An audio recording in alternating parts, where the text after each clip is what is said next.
"You just did chores," my mother said, her voice sharp with dismissal after the lawyer had read Grandma's will. "Anyone could have done that. You bathed her, changed her sheets, gave her medications. That's not work. That's just what family does." My brother had inherited everything. All of the estate. All of the accounts. All of the property. I'd spent 3 years of my life, the most important 3 years, watching my grandmother fade, and I was getting nothing. And then the lawyer, Mr. Harrison, had cleared his throat. "There's actually a second will," he'd said quietly. "Notarized last month. I believe this changes things significantly. My name is Sarah Mitchell. I'm 35 years old. And the story of my grandmother's inheritance is also the story of how one woman decided that her granddaughter's sacrifices would not go unrecognized. The 3 years before that lawyer's announcement had been the longest, hardest, most meaningful years of my life. 3 years that changed who I am at a fundamental level. My grandmother, Dorothy Clark, had been diagnosed with stage 4 pancreatic cancer when I was 31 years old. The prognosis was devastating. Stage 4 meant no cure, no remission, just management and decline. 6 months, the doctor said. Maybe 9 if she was lucky. Maybe less if the cancer was aggressive. She'd refused hospice. She'd refused to go to a care facility. She'd wanted to stay in her home. The house she'd lived in for 60 years. The house where my father had grown up. The house full of memories and photographs and the evidence of a life fully lived. "I want to die in my own bed," she'd told me during one of those early conversations after the diagnosis, when we were still adjusting to the reality of what was coming. "And if I'm going to do that, I need someone I trust. Someone I love. Someone who understands what this means. Someone who can be present for it."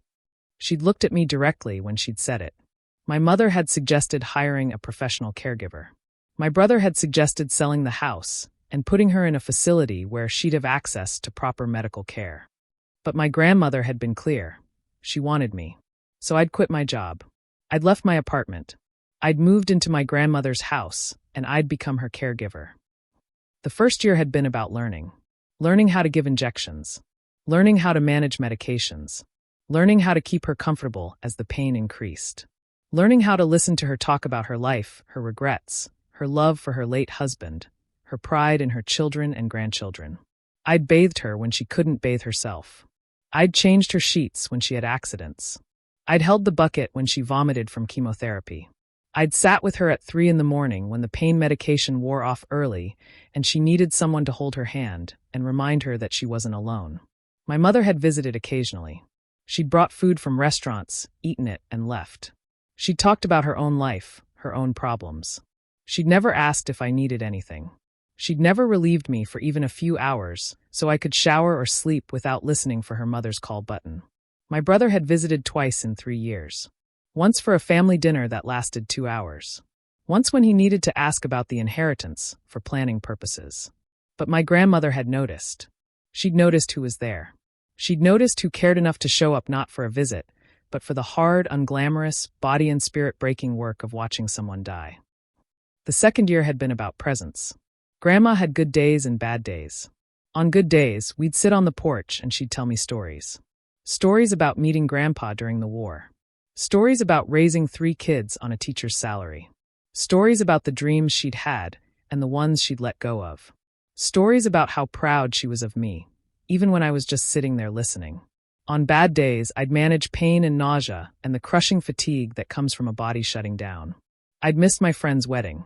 I'd missed my own birthday. I'd missed job interviews and networking events and the chance to build the career I'd been planning. And I'd never resented a single moment of it. Because my grandmother was teaching me something that no job could teach. She was teaching me about love that isn't performed for an audience. She was teaching me about commitment that doesn't come with recognition.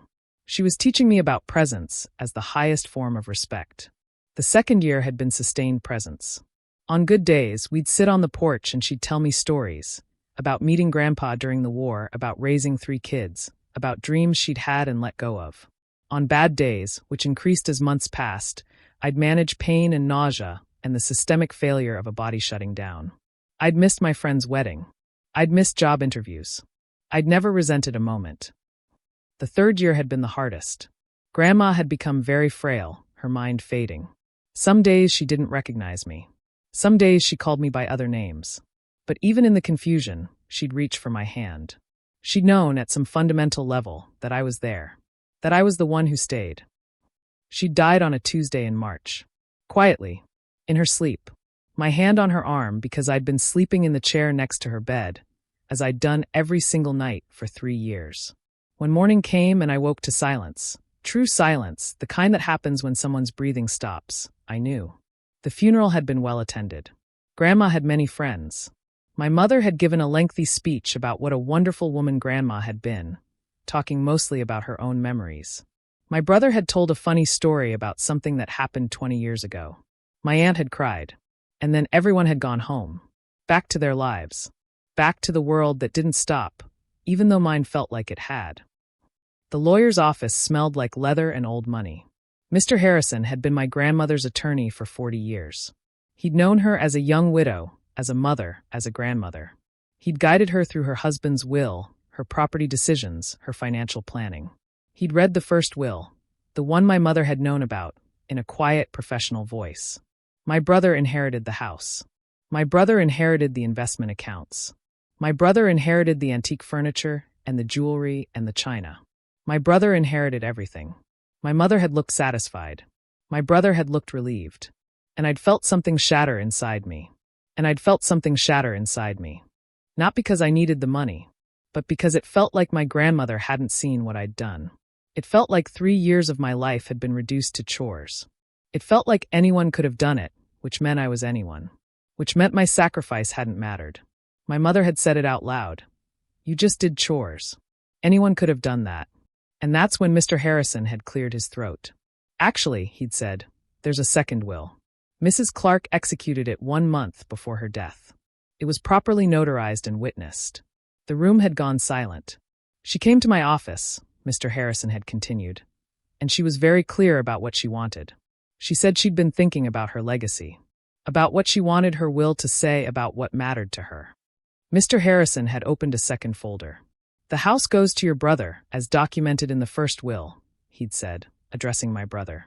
However, the investment accounts, all of them, go to Sarah. The total value is approximately $2.3 million. My mother had made a sound like something was breaking inside her. Additionally, Mr. Harrison had continued, reading from the document, Mrs. Clark left a letter. To be read aloud. Would you like me to read it? No one had said no. Mr. Harrison had put on his glasses and had begun to read my grandmother's words. To my family, the letter had begun. If you're reading this, I'm gone. And I want to talk about what legacy means. What we choose to see and value in the people we love. My son chose to build a career and establish a family of his own. That was important work. That was work I respected and valued. My daughter chose to manage a household and volunteer in her community. That was important work too. But my granddaughter chose to leave her own life. She chose to leave behind the career she was building. She chose to leave the relationships she was developing. She chose to sit with me while I died. She chose to give me the gift that matters most, her presence. She chose to see me not as an obligation or a burden, but as a person worth her time and attention. She chose to love me in the way that costs the most.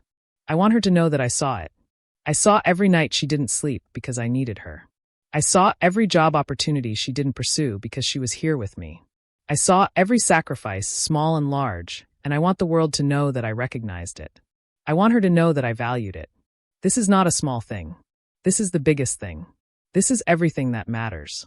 So my granddaughter will inherit my accounts. Not because she needs them, but because I want her to know that her choice, her sacrifice, was seen. It was understood. It was valued. It was everything. The others will think this is unfair. They will feel wronged or disappointed. But I ask them to remember, Sarah gave 3 years. Sarah gave presence. Sarah gave love that cost her something real and irreplaceable. You cannot put a price on that. But I'm going to try anyway. $2.3 million says, I see you. I understand you. I value you. Your sacrifice was not just chores. It was everything that makes life meaningful. My mother had left the lawyer's office without speaking to me. My brother had tried to argue that the second will was invalid, that Grandma had been mentally incompetent when she signed it, that I'd somehow manipulated her. But the lawyer had shown him the medical records, the cognitive tests, the notarization, the witnesses, Two of Grandma's friends who'd confirmed that she was lucid and clear about her intentions. There was no arguing with it. I'm 37 now. I've used some of the inheritance to pay for therapy, because watching someone die, even when it's an act of love, leaves marks. I've used some of it to travel. I've used some of it to invest in a small business. But mostly, I've used it to remember what my grandmother tried to teach me. That presence matters. That showing up for the hard things matters. That love that costs you something real is the only love that means anything. My mother hasn't spoken to me in 2 years. She's angry about the inheritance. She feels like her daughter betrayed her by caring for her mother. She acts like I somehow manipulated Grandma into writing a second will. But I didn't. Grandma did that on her own. Grandma looked at her life and decided that the person who'd sacrificed the most deserved to be acknowledged. Grandma understood that you can't quantify presence, but you can honor it. My brother eventually accepted the reality.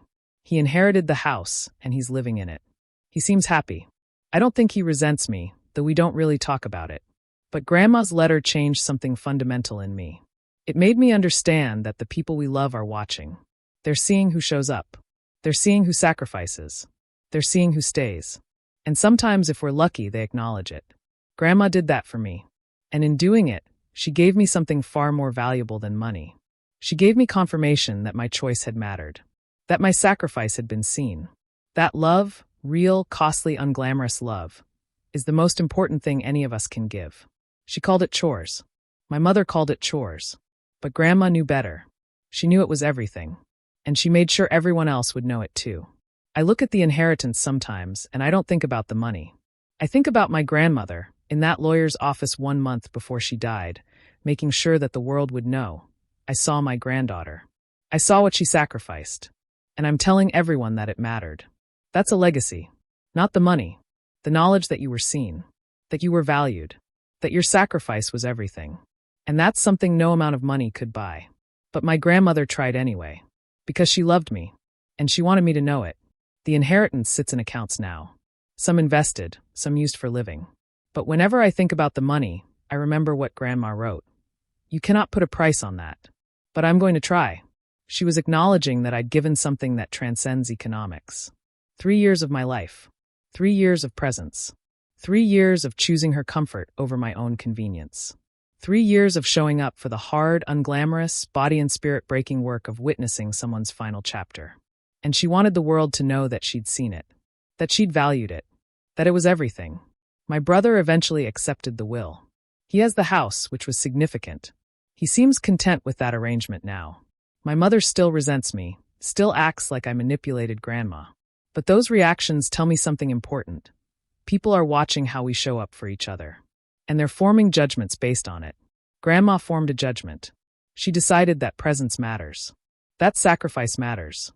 That love, real, costly, unglamorous love, is the most valuable legacy we can leave. And she made sure everyone knew it.